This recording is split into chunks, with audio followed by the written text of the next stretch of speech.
Damos la bienvenida a los que nos siguen a través de las redes sociales. Gracias porque tienen a bien el estar con nosotros. Híjole, hay unos problemas con la cámara, pero bienvenidos, les damos la bienvenida. Gracias por sintonizarnos, por estar con nosotros en nuestra reunión. Estamos en la comunidad de Santa María Chiconautla. Si estoy bien en la dirección, es la cuarta Cerrada de las Flores. La colonia es Casas Reales, así que si estás cerca de esta zona te invitamos a que puedas acompañarnos todos los martes en punto de las 6 de la tarde. Estamos muy cerca de la terminal de Mexibus, ayúdenme, Las Torres, así que nos va a dar mucha alegría que puedas estar con nosotros estudiando la palabra de verdad. Los que están aquí, bienvenidos, Dios les bendiga. Estamos viendo una serie preciosa acerca de la persona de Cristo, la persona de Cristo Jesús. Así que vamos a seguir con nuestro estudio. El tema es Cristo como Dios. Y estuvimos viendo algunas evidencias la semana pasada acerca de la deidad de Cristo. Hoy vamos a continuar viendo las prerrogativas divinas de Cristo. La semana pasada cerramos viendo dos prerrogativas divinas que era eternidad y omnipresencia. ¿Sí estamos bien? ¿Vimos una tercera o no la vimos? Recuérdenme. Creo que nos quedamos en esas dos, ¿verdad? Omnipresencia y eternidad. Así que hoy vamos a terminar de ver las 5 que nos faltan y esperemos en Dios podamos avanzar un poco más. Así que después de estos movimientos de cámara y todo, vamos a centrarnos ahora sí a nuestro estudio de esta noche, aunque parezca tarde todavía. Vamos a ir a Marcos capítulo 2 versículo 8 y esta característica de Cristo se va a titular omnisciencia. Marcos capítulo 2, versículo 8. ¿Saben cuál es el problema? Que como yo lo estoy estudiando constantemente, pienso que ya lo di, pero creo que me lo di a mí mismo. Por eso siento que ya lo di, pero esperemos que no, si es que lo vimos solamente para repasar y ustedes me recordarán. Marcos 2, 8.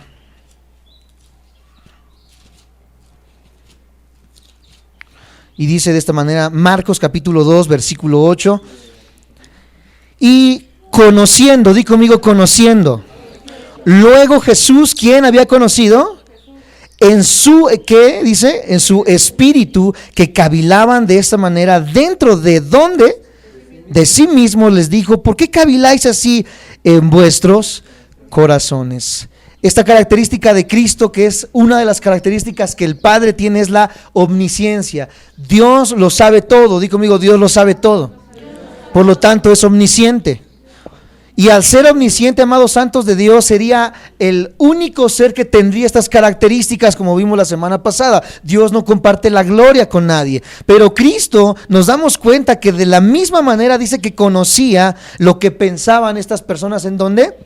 En sus corazones. Jesús entendía y comprendía todo lo que las personas en ese momento estaban creyendo, pensando y entendiendo de la persona de Cristo Jesús, al grado de que le pregunta, ¿por qué caviláis así dentro de vuestros corazones? ¿Qué persona puede saber o discernir exactamente lo que otra persona sabe o piensa en sus corazones? Ninguna otra persona, ningún otro ser, solamente Cristo, al compartir la omnisciencia junto con el Padre. Otra evidencia de su omnisciencia de Cristo está en Mateo capítulo 11, ahí atrás de Marcos. Mateo capítulo 11, versículo 27.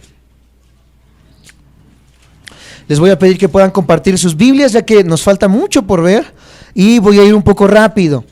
Mateo 11, 27. Dice de esta manera Mateo 11, 27. Todas las cosas, aquí está hablando Cristo, me fueron entregadas por mi Padre. Y nadie conoce al Hijo sino el Padre. Ni al Padre conoce alguno sino el Hijo. Y aquel a quien el Hijo lo quiere revelar. El único que conoce al Padre en su totalidad, ¿quién es? El Hijo.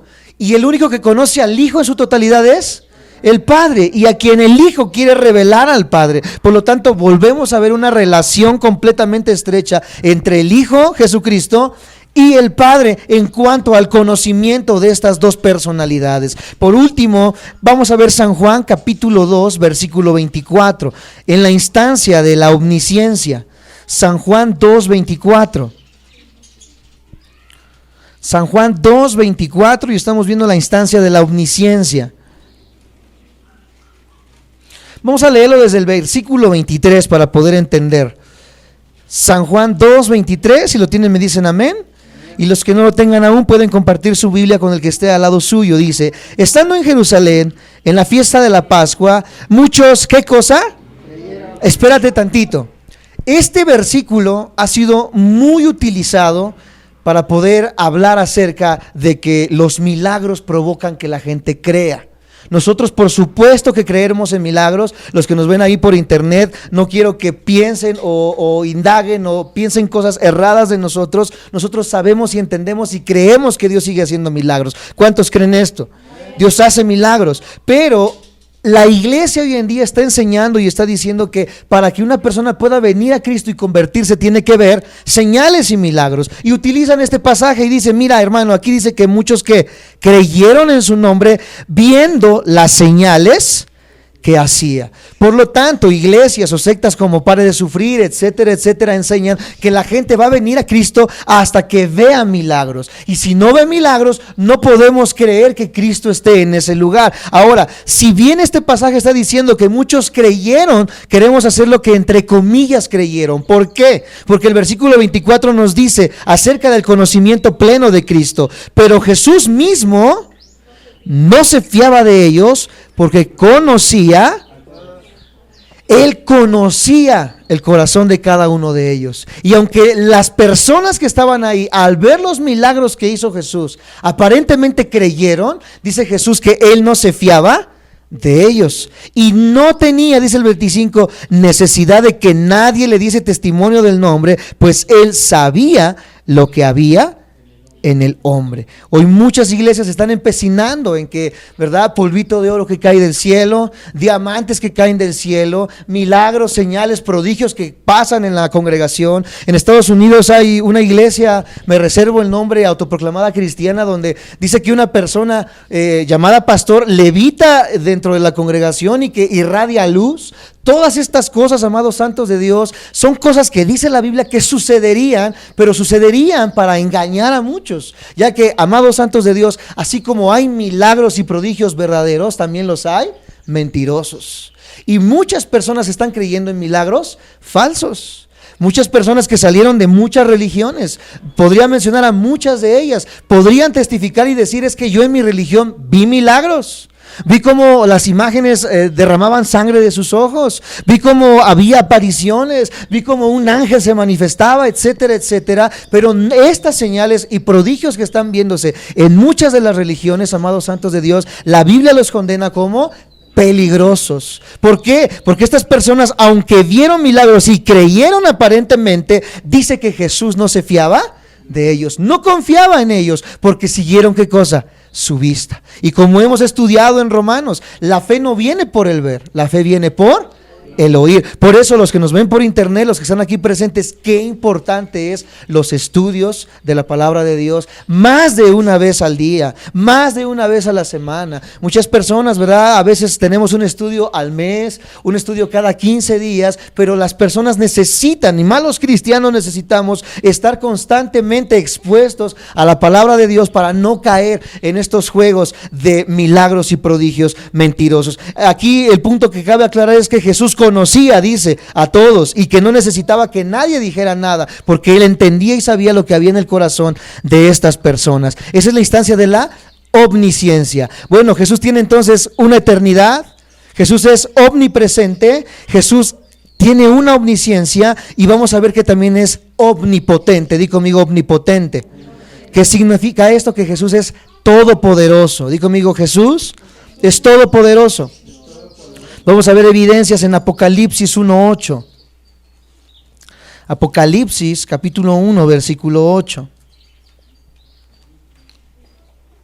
Y aquí Juan, escribiendo de la visión que tuvo de Cristo, en Apocalipsis capítulo 1, versículo 8,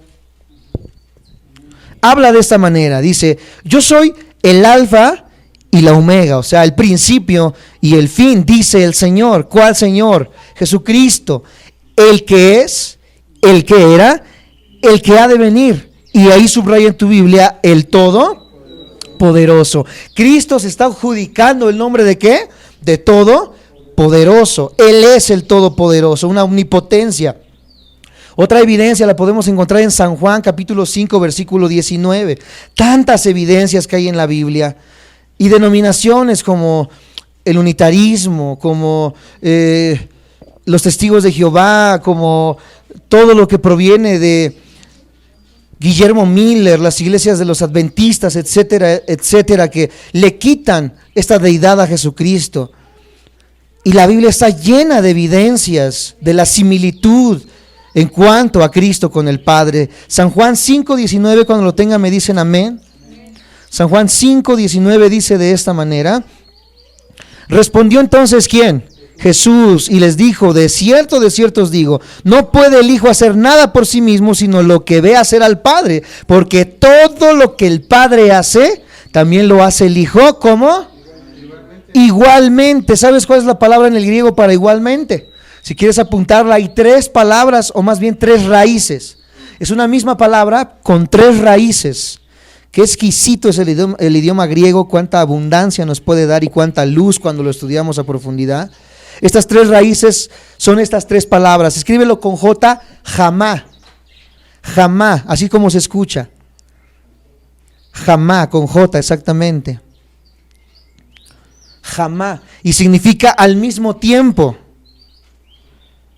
Al mismo tiempo. También significa relación estrecha.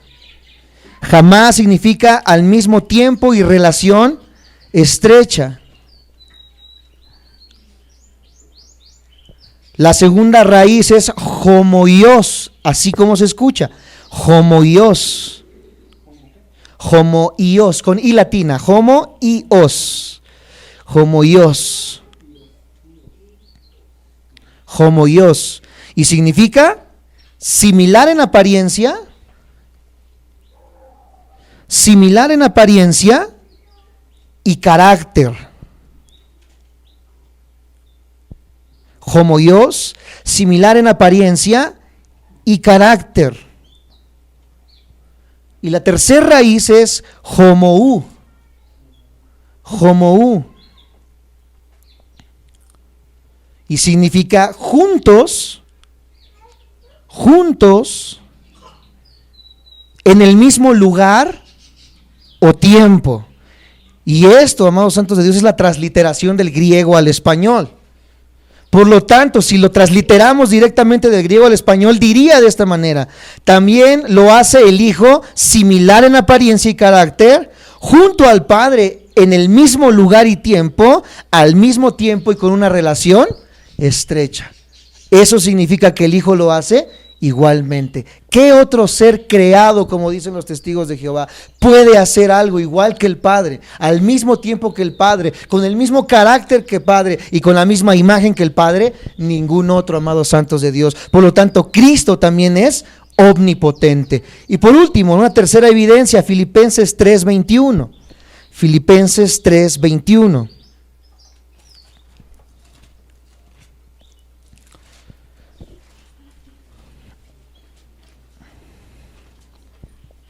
Filipenses 3:20 para poder entenderlo. Si lo tienes me dices amén. Filipenses 3:20 y 21. Amén.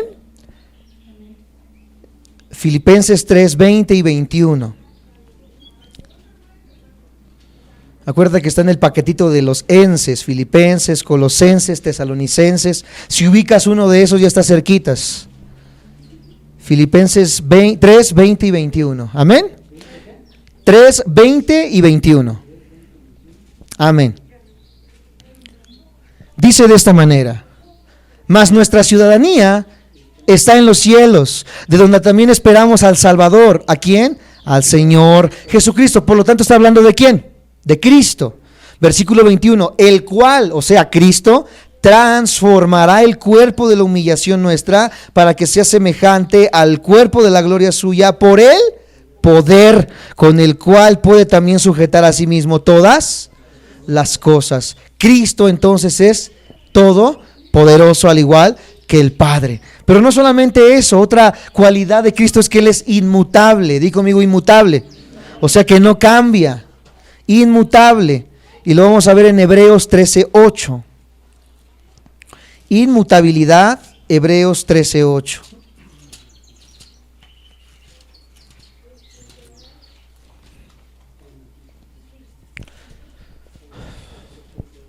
Hebreos 13:8.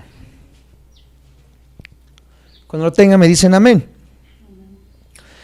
Algunos no lo sabemos de memoria, es un versículo muy pequeño. Jesucristo es el mismo de ayer y hoy y por los siglos, por lo tanto Él no cambia, es el mismo de ayer, de hoy y por los siglos. Otra evidencia en Mateo 24:35 de su inmutabilidad. Mateo 24:35.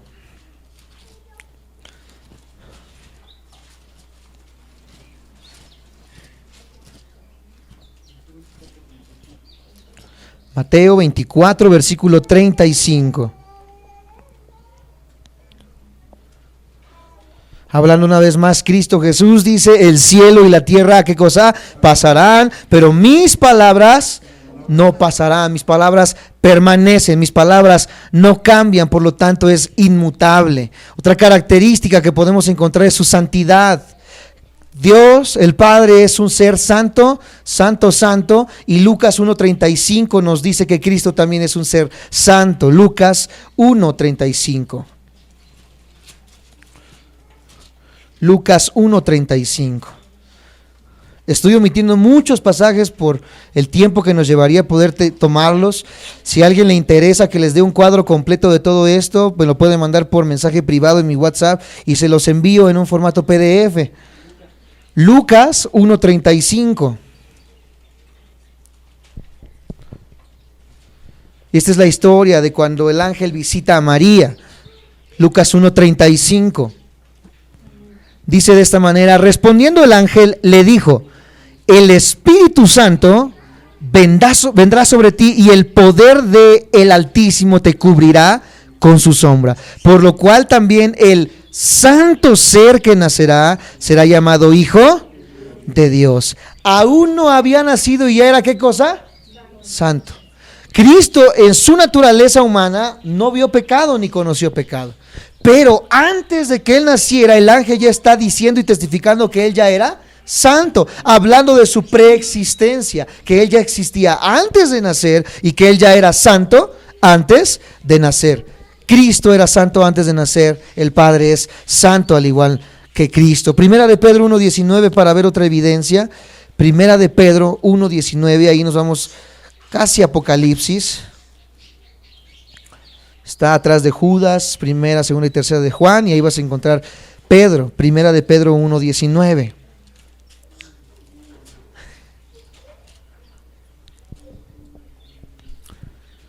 Primera de Pedro 1:19. Dice de esta manera, sino con la sangre preciosa de Cristo, como de un cordero sin mancha y sin contaminación. Un ser santo. Y por último, otra característica que encontramos de Cristo, al igual que el Padre, es la verdad. Efesios 4:21, acompáñenme por favor. Efesios 4:21.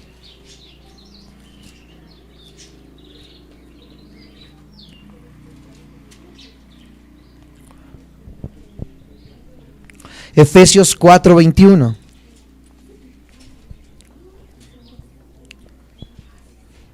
Efesios capítulo 4, versículo 21. Dice, si en verdad le habéis oído y habéis sido por Él enseñados, conforme a la verdad que está en ¿quién? En Jesús. En Jesús hay verdad. Y por último, San Juan 14:6, que fue uno de los pasajes que conmovieron mi corazón cuando vine a conocer verdaderamente a Cristo. San Juan 14:6, que sabemos que muchos se lo saben de memoria. San Juan 14:6, cuando lo tengan me dicen amén. Y dice y comienza de esta manera. Jesús le dijo, yo soy el camino, subraya, y la verdad y la vida. Nadie viene al Padre sino por mí. No solamente Él tiene la verdad. Tenemos que diferenciar las palabras en el original griego. No dice yo tengo la verdad, dice yo soy la verdad. Él es la verdad. Él no contiene verdad. Él es la verdad. Él es la vida. Él es el camino. Y es increíble que comienza de esta manera, mostrándose como el qué, como el yo soy. Cuando Moisés le dice al Padre, a Jehová, ¿cómo es que me voy a presentar delante de Faraón? ¿Con qué nombre? ¿Quién voy a decir que me envía? ¿Cómo le dice Jehová que le diga a Faraón? Dile que el yo soy te envía. Nadie había comprendido el yo soy en aquel tiempo. Los judíos ni siquiera se atrevían a mencionar el nombre de Jehová. En el original, Jehová está escrito solamente con consonantes. No hay vocales porque ellos temen hablar el nombre de Jehová. Ellos no habían comprendido hasta que Cristo viene y nos demuestra qué significaba ser el yo soy. El yo soy no solamente era algo el cual tenía que dar temor, sino dice que Él era, ¿qué cosa? El camino. Él era la verdad y Él era la única fuente de vida. Cristo y el Padre se identifican con el mismo nombre. Yo soy, solamente que Cristo, dice Primera de Juan también, que siendo la imagen del Padre, la imagen visible de este Dios invisible, nos muestra que Él es el camino, la verdad y la vida. Ahora, para ver una evidencia más contundente, vamos a San Juan capítulo 1. San Juan capítulo 1, y aquí nos vamos a detener otros 15 o 20 minutos y en esto se va a basar más el estudio del día de hoy. San Juan 1:1. San Juan 1:1. Y aquí me van a seguir con mucho cuidado, van a tomar nota de las cosas que voy a decir. Voy a tratar de no pararme tanto, sino que ustedes vayan captando lo más que puedan. Si se les pasa algo, codena al de al lado y dile, pásamelo porque se me pasó a mí. Y si se le pasa a él también, pues al que de enfrente, y si no, pues ya después el video lo podrán repasar una vez más, ya que vamos a abordar mucho en el idioma griego para poder entender esto. San Juan 1:1. Cuando lo tengan me dicen amén. Espero que no nos salgan humo de nuestros fusibles en esta tarde, pero vamos a darle lectura. Dice, en el principio, número 1, ¿a cuál principio se refiere? ¿Era quién? El verbo, dice. En el principio era el verbo, y el verbo era con Dios, y el verbo era Dios. Número 1, este pasaje ha sido muy atacado por la denominación, la iglesia, la secta de los Testigos de Jehová. Como ustedes sabrán, la Biblia de los Testigos de Jehová ha sido cambiada completamente, ha sido traducida por uno de sus eruditos en lingüística griega, y dicen que su traducción es la más fiel al original griego. Vamos a ver si es cierto que su traducción es la más fiel al original griego, ya que en esta hora vamos a estar hablando en el griego palabra por palabra en este versículo. En el principio, ¿a qué principio se refería? Vamos a hablar que es el principio de la creación, ¿ok? Era el verbo. ¿Por qué el verbo? ¿Por qué no puede referirse a la persona de Jesús? ¿Por qué se refiere al verbo? La palabra verbo en el original griego es la palabra logos, si quieres apuntarlo. Logos. La palabra verbo en el original griego es la palabra logos, no lobos, logos, con G de gato. La pregunta es, ¿por qué Juan el Bautista usa la palabra logos? ¿Por qué no usa la palabra Cristos? ¿Por qué no usa la palabra Jesús como era su nombre? ¿Por qué utiliza la palabra logos? ¿Alguna vez se lo preguntaron? Logos.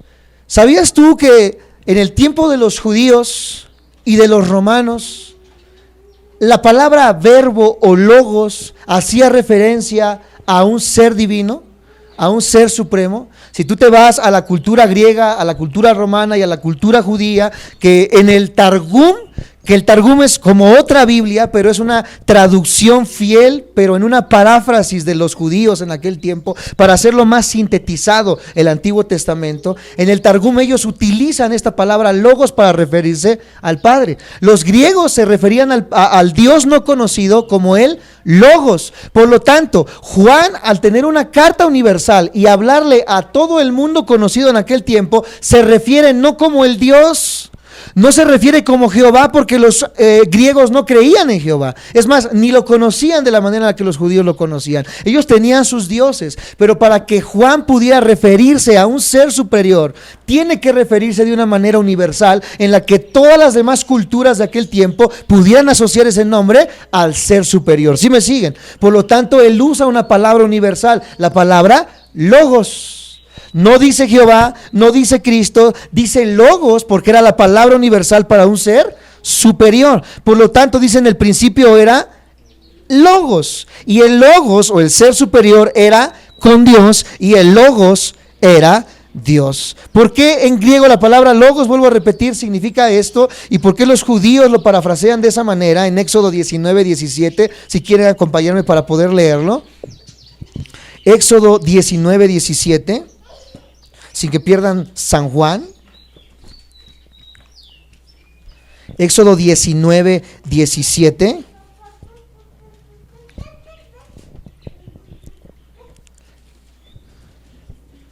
Éxodo 19:17, lo tienen, me dicen amén. Dice de esta manera, esta es la versión original: y Moisés sacó del campamento al pueblo para recibir a Dios, y se detuvieron a pie del monte. ¿Cómo lo traduce el Targum judío? Lo traduce de esta manera, como le voy a dar lectura ahorita. Dice: entonces Moisés sacó al pueblo del campamento para ir al encuentro con la palabra, que también es el Logos en el original. La palabra, el Logos, el verbo. Cuando dice que iban a encontrarse con el Logos, decían que se iban a encontrar ¿con quién? Con Dios. Por otro lado, los estoicos, o sea, los filósofos griegos, también creían que la fuerza del universo habitaba en la palabra y habitaba en el Logos. Ahora, volvamos a San Juan. Acompáñenme una vez más a San Juan. ¿Por qué crea tanta división este pasaje? San Juan 1:1, y vamos a darle lectura como dice la Biblia de los Testigos de Jehová. Dice: en el principio era la palabra, así dice la Biblia de la traducción de los Testigos de Jehová. En el principio era la palabra, y la palabra era con Dios, y la palabra era un Dios. Es como lo traducen ellos. Y la palabra era un Dios. Pregunta: ¿por qué ellos dicen que se traduce un Dios? Según esta enseñanza y según ellos en su traducción dice que se tiene que traducir como un Dios, porque en el original griego, para que se pueda hablar de la persona en específico, tiene que haber un artículo definido al principio de la palabra, que en el griego es la palabra jo, si quieres apuntarla, jo. Y cuando se escribe jo, se va a escuchar feo, pero así se escribe, jo, teos. Teos es Dios en el griego y Jo es el artículo definido. Se está refiriendo entonces al Padre, a Jehová. Ellos dicen, como no está la palabra Jo, no podemos decir que era el Padre, que era Jehová. ¿Sí me siguen? Lo estoy tratando de explicar lo más sintetizado posible. Dicen, como no está la palabra Jo, no se refiere al Padre, sino se refiere a un ser divino, a un Dios. ¿Tiene razón esto? En la gramática hay razón para poder decir esto. Los que nos ven por internet, los lingüistas que posiblemente nos puedan estar viendo y escuchando, es cierto que esta traducción es la literal y la más fiel. Se refiere entonces a un ser celestial, a un Dios más, pero ciertamente si esto es así, sería incongruente entonces con las demás palabras que encontramos en estos pasajes. Vamos al versículo 6 para seguir leyendo y sigamos la lógica de los testigos de Jehová. Versículo 6. En ninguna de estos pasajes se encuentra el artículo Jo, así que vamos a leerlo como un Dios, como ellos lo traducen, ¿ok? Dice, hubo un hombre enviado de un Dios, el cual se llamaba Juan. Si yo sigo la lógica de la traducción de los testigos de Jehová, este pasaje tampoco tendría que decir Dios, porque le falta el artículo definido Jo en el original griego. Vemos en el versículo 12 de igual manera: mas a todos los que le recibieron, a los que creen en su nombre, les dio potestad de ser hechos hijos de un Dios. Y el versículo 18: a un Dios nadie le vio jamás, el unigénito Hijo que está en el seno del Padre, Él le ha dado a conocer. Entonces la incongruencia de esta transliteración no puede caber, amados santos de Dios, en la traducción de la Biblia de los Testigos de Jehová, ya que todo tendría que traducirse de esta manera: un Dios. Pero para que su doctrina sea congruente con que Jesús y el Padre no pueden ser uno mismo, ellos lo traducen de esta manera: un Dios. Pero en el original griego, ¿sabías que no existe la palabra un? No existe en la transliteración del griego al español una palabra que se pueda traducir como un. Esa palabra no existe. Aquí en el español sí podemos decir un caballo, un gato. En el griego no existe esta palabra. Ellos incluyeron una palabra que no existe en su traducción. Por lo tanto, no puede traducirse de esta manera. En la gramática que sigue en el griego, Dios no es el sujeto para quedar de acuerdo aquí. ¿Cuál es el sujeto de una oración?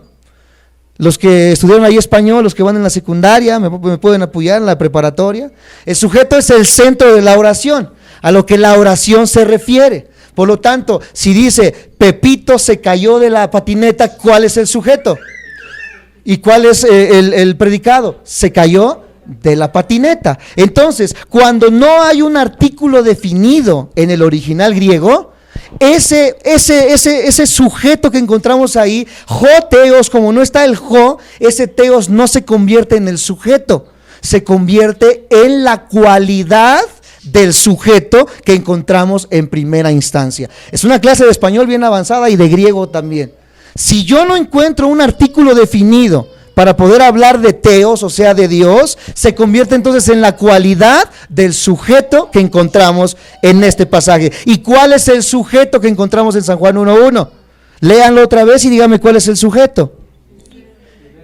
El verbo, la palabra logos. Por lo tanto, la característica del logos que encontramos aquí, al no estar la palabra es que el sujeto era teos.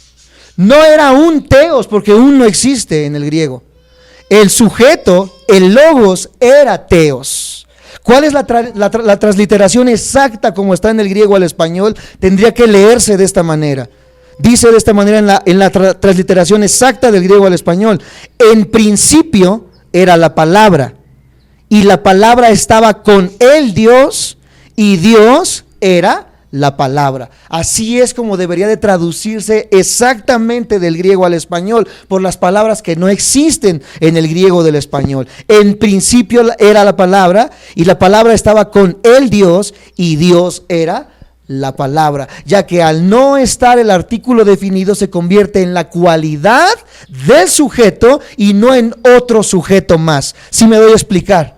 Si no lo pudimos agarrar a la primera, ahí está el video para que lo volvamos a repasar una y otra vez.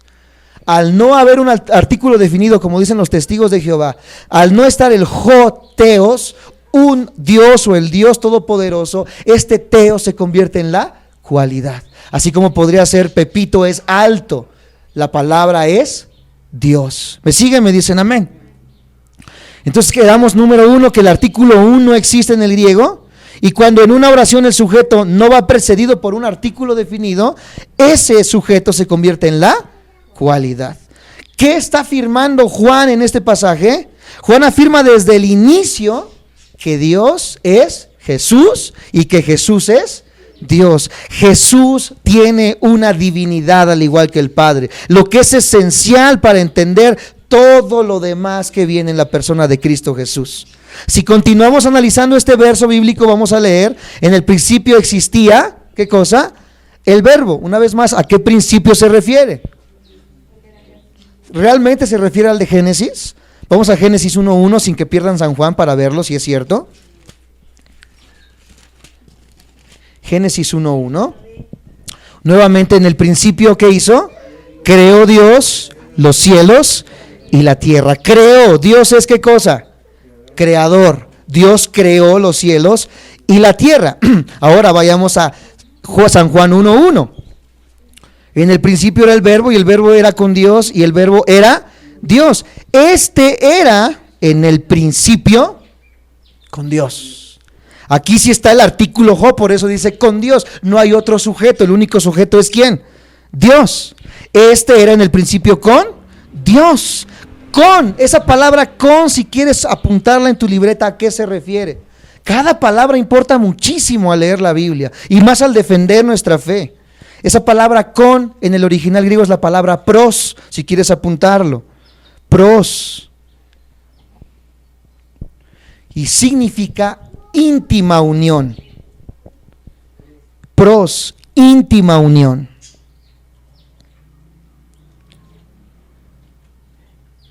Entonces, el logos estaba en el principio con el teos, pero estaba en una íntima unión según el original griego.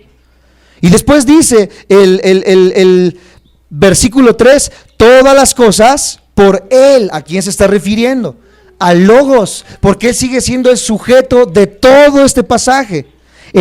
Todas las cosas por Él fueron hechas y sin Él nada de lo que ha sido hecho fue hecho. Pero en Génesis 1:1 nos dice que el Padre creó todas las cosas. Y en San Juan 1:1 nos dice que sin el Logos nada de lo que fue creado pudo haber sido hecho. Por lo tanto, el Padre es creador y Cristo también es creador. Hay misterios tan grandes en la Biblia que son incomprensibles quizás a la magnitud de la concepción de la mente humana. Hay cosas que no vamos a poder comprender, pero la Biblia da la evidencia de que es así. Cristo es creador, el Padre es creador, el Espíritu Santo es creador. Espíritu, crea en mí un nuevo espíritu. Solamente Dios es el único que puede crear de la nada algo que sea. Todos los demás podemos crear algo de lo ya creado, podemos transformar algo de lo ya creado, pero solamente Cristo pudo haber creado todas las cosas desde el principio de la fundación del tiempo, de la materia y del espacio. Pudiéramos indagar mucho más en las evidencias científicas, en las evidencias físicas, de cómo en la física cuántica también se puede ser 3, 4, 10 y ser uno a la vez. Y Yailin quizás habrá escuchado hablar acerca del gato de Schrödinger ahí en la universidad, de cómo esta teoría dice que según la física cuántica, este gato dentro de una caja puede estar muerto y vivo a la vez, o puede estar muerto y vivo a la vez en la física cuántica. Si quieren saber un poco más de esto, pueden investigarlo de esa manera, física cuántica en el internet. Entonces la misma física nos da leyes de que sí se puede ser 1, 2, 3, 4, 5 o más al mismo tiempo. ¿Cuándo descubrimos esto? Hasta este tiempo en que el sello de la sabiduría comenzó a abrirse para aquellos que queremos estudiar y entender más la palabra de Dios. Pero vamos un poco más adelante para no atorarnos con esto, que sé que es un tanto difícil de concebir. Ahora, en Juan 1:3 nuevamente dice, todas las cosas por Él fueron hechas y sin Él nada de lo que ha sido hecho fue hecho, implicando que Jesucristo también es creador, ¿ok? Vamos un poco más adelante. Por eso Jesús dice en Juan 1, del 1 al 3, y establece 4 principios o 4 fundamentos. Número 1, San Juan 1, del 1 al 3, establece la eternidad de Jesús. Te voy a dar tiempo para que lo escribas. San Juan 1, del 1 al 3, establece la eternidad de Jesús. Él estaba en el principio. San Juan 1, del 1 al 3, establece la eternidad de Jesús. Número 2, la igualdad de Jesús. Número 1, la eternidad de Jesús.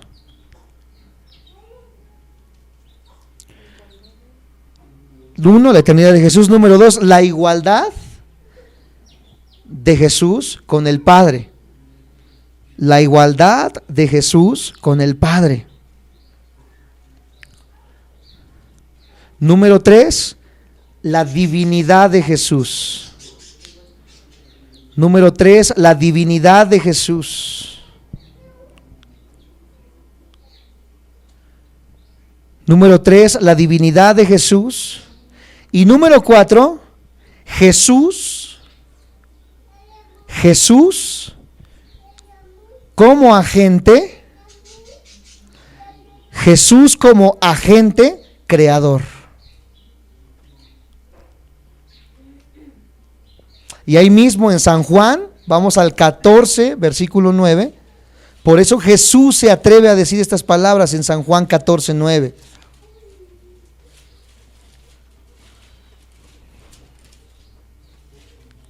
¿Cómo es que Jesús se atreve a decir estas palabras? San Juan 14, 9. Jesús le dijo, tanto tiempo hace que estoy con vosotros y no me has conocido, Felipe. El que me ha visto a mí, ha visto al Padre. ¿Cómo pues dices tú, muéstranos al Padre? ¿Por qué los judíos crucificaron a Jesús? Los que nos ven por internet, los que estamos aquí presentes. Los judíos pudieron comprender lo que Jesús decía. ¿Cómo puede ser posible que hoy en día no se pueda comprender? Los judíos entendían que Jesús estaba haciendo igual a Dios. Jesús tenía las mismas prerrogativas de Dios. Jesús estaba siendo eterno igual a Dios. Jesús estaba siendo todopoderoso igual a Dios. Y los judíos lo entendieron. Y ellos en su celo decían, es que no puede haber otro Dios. La ley dice que solamente hay un solo Dios. Ellos decían, este Jesús viene y se dice hijo de Dios. No puede haber otro de la misma clase. Esa es la palabra en el original griego, monógenes, si quieres apuntarlo. Monógenes, otro de la misma clase. Ellos lo entendieron y dijeron, ¿cómo puede ser el monógenes? ¿Cómo puede ser otro Dios de la misma clase si solamente hay un solo Dios? Ellos no pudieron comprender que Cristo y el Padre eran el mismo Dios. Eran el mismo Dios. ¿Puedes explicarlo de una manera sencilla? ¿Es posible explicarlo? Vuelvo a repetir, si vamos a la ciencia, a la física, es fácil de explicarlo. El problema es que no necesitas evidencia. El problema de los que nos ven por internet, amigos testigos de Jehová, amigos unitaristas, el problema no son las evidencias. La Biblia nos da evidencias. El problema es nuestro orgullo. El problema es nuestra religiosidad, que estamos tan metidos en nuestra religión que no podemos dejarla. Una vez hablando con esta persona testigo de Jehová que les comentaba ahí en la casa y en su casa, platicando con ellos, al final de que le mostramos Isaías 9:6, termina diciendo esta persona, es que es cierto lo que estás diciendo, lo estoy viendo, pero toda mi familia es testigo de Jehová. Yo no puedo cambiar mi idea, yo no puedo cambiar la manera en la que pienso y en la que he sido enseñado, porque aquí crecí. Y esto es lo que profeso. El problema entonces no son las evidencias, amigos religiosos, testigos de Jehová y unitaristas que nos ven. El problema es que la Biblia nos da las evidencias, pero nosotros no queremos aceptarlas. ¿Me lo puedes explicar? Por supuesto. ¿Qué más explicación queremos? La Biblia ha demostrado que Cristo es Dios, que Cristo comparte esta relación intrínseca con la deidad de Dios y que Él es Dios, amados santos de Dios. El problema es que nosotros queramos aceptarlo. Vamos a compararlo una vez más con Colosenses 1, 16 al 17 y estamos terminando en esta hora. Colosenses 1, 16 y 17.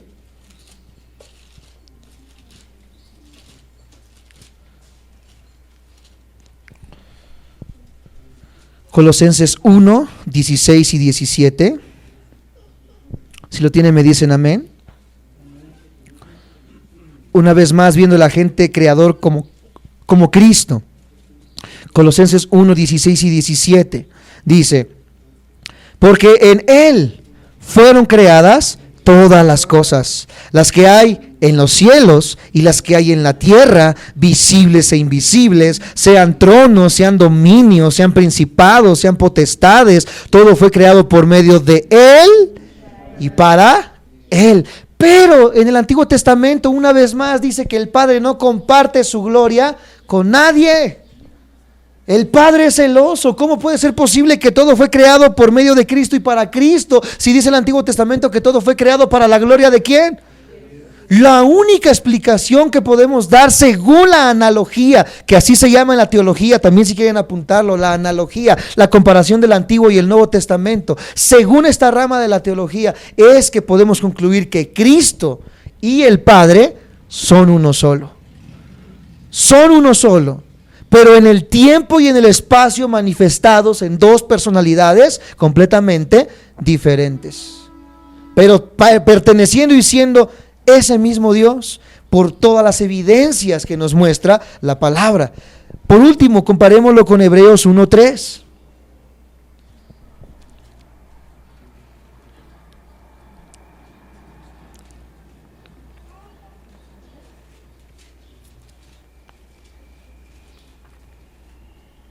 Hebreos 1:3. ¿Lo tienen? Me dicen amén. Hebreos 1:3 dice, el cual, siendo el resplandor de su gloria y la imagen misma de su sustancia. ¿Qué más evidencias necesitamos? A Dios nadie lo vio, dice el apóstol, pero Cristo es la imagen misma de su sustancia y quien sustenta todas las cosas con la palabra de su poder. Habiendo efectuado la purificación de nuestros pecados por medio de sí mismo, se sentó a la diestra de la majestad en las alturas. Algún día vamos a estar viendo en la teología lo que se llama la mayordomía, porque estas personas dicen, entonces, ¿por qué Él es el Hijo? ¿Por qué Él es el Padre? ¿Por qué Él está sentado a la derecha? Ahí estamos viendo cierta diferencia, por supuesto, y lo veremos más adelante, el por qué Jesús siempre se sometió al Padre, por qué hay un Hijo, por qué hay un Espíritu, y por qué a Dios le plació mostrarse de esa manera, porque es lo que Él deseó, es lo que Él quiso, y es la manera en la que Él quiso mostrarse. Y ahí el versículo 8 y 9 nos da más luz acerca de este pensamiento de Dios. Nosotros no somos quien para decirle a Dios, Dios, ¿por qué te manifestaste de esa manera? Él lo quiso hacer así en su soberanía. Versículo 8, mas el Hijo dice, ¿quién es el Hijo? Tu trono, oh Dios, por el siglo del siglo. ¿Cuál es el sujeto de esa oración? Dios. Tu trono, oh Dios, ¿ok? El Hijo dice, tu trono, oh Dios, por el siglo del siglo. Centro de equidad es el centro de tu reino. Has amado la justicia y aborrecido la maldad. Hasta ahí parece que todo va bien. Por lo cual te ungió ¿quién? Espérate, ¿quién era el sujeto? Pero está hablando de otro. ¿Sí me siguen? Primero habló de un sujeto, tu trono, oh Dios. Pero el versículo 9 dice, por lo cual te ungió Dios, el Dios tuyo. ¿Cómo puede ser posible que este Teos tenga a otro Teos, el cual lo ungió? ¿Me siguen? Y son cosas que están ahí metidas y que muchos ni siquiera podemos ver a simple vista. Y que cuando se las mostramos a nuestros amigos y a las personas que tienen una fe sincera y están metidas en esta religión, no pueden aceptarlo, no pueden creer que esté ahí. Pero está. Este Dios tiene este Dios que lo ungió, por lo cual te ungió Dios, el Dios tuyo, con olor y alegría más que a tus, ¿qué? ¿A qué compañero se refiere? Hablando de una pluralidad. ¿Sabías tú que en el original hebreo la palabra para referirse a Dios es la palabra Elohim? Y que Elohim significa en el original hebreo la pluralidad en la unidad de la deidad. Pluralidad en la unidad de la deidad. Por lo tanto, este pasaje es importantísimo en cuanto a la doctrina de la Trinidad, amados santos de Dios. Este Dios ungió a otro Dios con alegría más que a tus compañeros, implicando una pluralidad en cuanto a la deidad de este sujeto llamado Teos o Dios. Qué impresionante es meterse de lleno al estudio de la palabra de Dios en el original. Por supuesto, sabemos que Cristo en el original significa ungido. ¿Cuántos sabían esto? Él es el ungido ¿de quién? ¿A quién se está refiriendo aquí? Te ungió Dios. El Padre ungió ¿quién? A Dios, que es el mismo, Cristo Jesús, en el versículo 8 y el versículo 9 de Hebreos. Pero no solamente esto, Hebreos, esto no lo escribió el apóstol Pablo. Pablo está citando lo que miles de años antes había escrito el rey David en el Salmo 45, 6 al 7. Acompáñenme, por favor, para dar más evidencia que desde el Antiguo Testamento ya se hablaba acerca de esto. Salmo 45, 6 al 7. Y aquí el que lo escribe, ¿quién es? David. David está escribiendo estas palabras, Salmo 45, 6 al 7. ¿Lo tienen? ¿Me dicen amén? David escribe de una manera profética: tu trono, oh Dios, es eterno y para siempre. Cetro de justicia es el cetro de tu reino. Has amado la justicia y aborrecido la maldad. Por tanto te ungió Dios, el Dios tuyo, con óleo de alegría más que a tus compañeros. Y vamos a ver más evidencias de todo esto. Porque en el Antiguo Testamento el Padre dice: hagamos, descendamos, confundamos. Y siempre le hago esta pregunta cuando platico con estas personas y me dice: es que ahí estaban los ángeles con Dios. Qué abusados me salieron. Y así se los digo de verdad, qué abusados. ¿Sabías tú que Dios es el único creador? Por lo tanto, los ángeles no pudieron haber creado junto con Dios. Por lo tanto, no se refiere a los ángeles. Cuando dice hagamos, está diciéndole al Hijo y al Espíritu Santo que son los únicos creadores. Y que la palabra en el original hebreo y griego respaldan esta idea, porque los ángeles no son eternos y no son creadores. Amados santos de Dios, ¿por qué no podemos defender nuestra fe? Por falta de un estudio sistemático de la palabra de Dios. Es que la palabra Trinidad no está en la Biblia, por supuesto. Antes de que nosotros supiéramos que el sol se llamaba sol, ¿ya le decíamos sol? Por supuesto que no, pero ya existía. De igual manera, esta relación intrínseca entre el Padre, el Hijo y el Espíritu Santo ya existía antes de que le diéramos el nombre. Hoy lo podemos llamar en la teología de esta manera para identificarlo, pero no porque yo le llame Trinidad quiere decir que yo inventé esta palabra. Esto ya existía en la palabra de Dios y ya había evidencias de la Trinidad antes de que nosotros le diéramos nombre en la teología. Y así podemos seguir defendiendo y defendiendo nuestra fe, pero lo seguiremos haciendo la semana que viene, porque hoy en día ya se nos pasaron nuestros minutos. Así que, ¿cuántos aprendimos algo el día de hoy? Sé que está difícil, sé que lo vamos a tener que repasar una y otra vez, amados santos de Dios, pero la Biblia es muy clara y es vasta en cuanto al entendimiento de que Jesús es nuestro Dios. Cerremos nuestros ojos y despidámonos con una oración. Señor Jesús, te doy gracias por tu palabra. Gracias por la pasión que pones en nuestros corazones por seguir estudiándola, aprendiendo de ella, Señor. Gracias por darme la oportunidad de poder mostrar con tu palabra, Señor Jesús, que eres Dios, que eres nuestro Señor, y que así como te odiaron, te marginaron, te llevaron en el oprobio y la ignominia humana, Señor, el pueblo judío, griego y romano en aquel tiempo. Hoy en día cientos de religiones y sectas siguen haciendo lo mismo, aminorando tu deidad y haciéndote igual que la criatura, cuando tú eres nuestro Dios. Eres el Señor, eres nuestro Salvador. Si reconocemos que tú eres Dios y que Dios te ha levantado de entre los muertos y lo confesamos con nuestra boca, Señor, hallaremos entonces ese camino hacia la salvación. Hoy creemos, Señor Jesús, que tú moriste, que tú resucitaste y que tú nos has dado vida. Que no solamente eres Jesucristo, el hombre natural que caminó entre nosotros, sino que eres Dios. Y fuiste elevado con la misma gloria que tuviste al principio junto al Padre. Danos sabiduría para poder comprender lo que hemos estudiado en esta tarde, Señor Jesús. Llénanos de esa sabiduría y permítenos cada día más perseverar en esta enseñanza. Tuya es la gloria, la honra y la exaltación en el precioso nombre del Padre, del Hijo y del Espíritu Santo.